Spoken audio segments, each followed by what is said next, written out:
I was reminded this week of the difference between being alone and being lonely. There is a big difference. When you are lonely, it means that you are alone and you're missing something.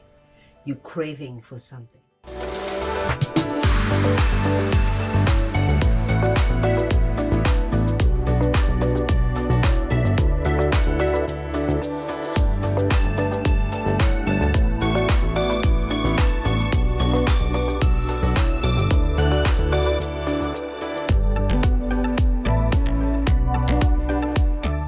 You can even be in the midst of people and feeling lonely because you don't feel appreciated, you don't feel loved, you feel like you are being forced to be in that environment, or you are forcing yourself to be in that environment for you to find some type of identity, for you to find some type of validity, for people to validate who you are, your personality, and for someone to tell you that you are worth it. On the other side, you can be alone and not feel lonely. You can be alone and enjoy your own company. If you cannot appreciate your own company, how do you expect somebody to want to be around you? And it doesn't necessarily mean that because you're enjoying being by yourself that everybody will like you. No.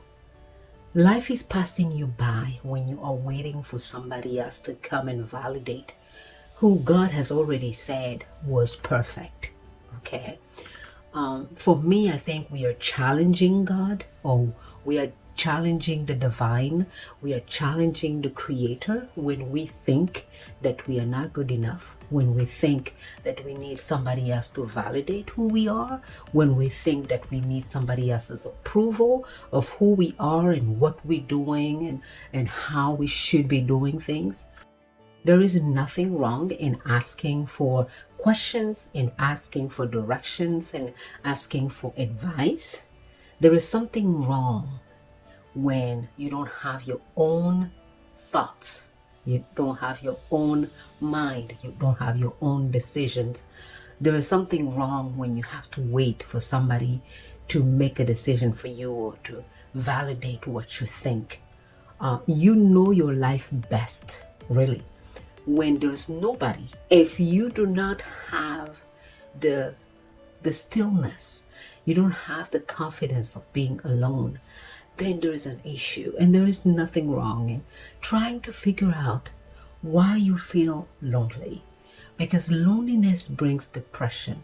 Loneliness brings isolation. Isolation brings some crazy thinking, and we start creating an imaginary story. We build a story.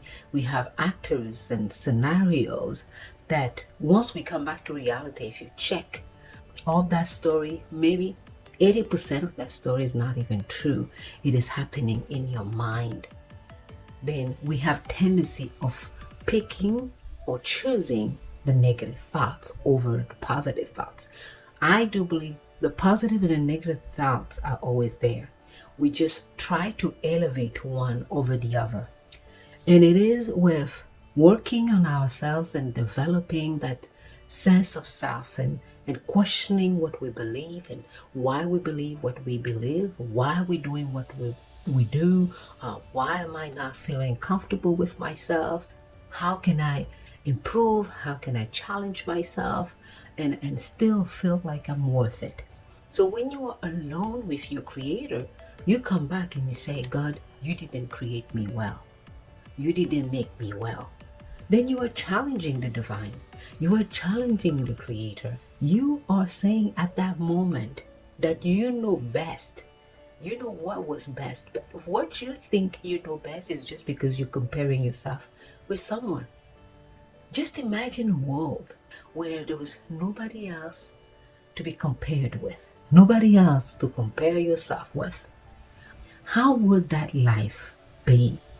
Would it change everything you are doing right now? Will it change the way you make decisions? Would it change who you are hanging out with? Would it change where you're working? Would it change who you marry? Would it change what type of education you want to have? How would that world be for you? If there is something wrong that you think that needs a change, it's okay to change. We need to change. I think someone reminded me this week that change is a constant variable. It is a part of life and it will always happen. Whether we like it or not, a change will come. Even if we don't want to do anything, society will change on us. Gas price will change on us.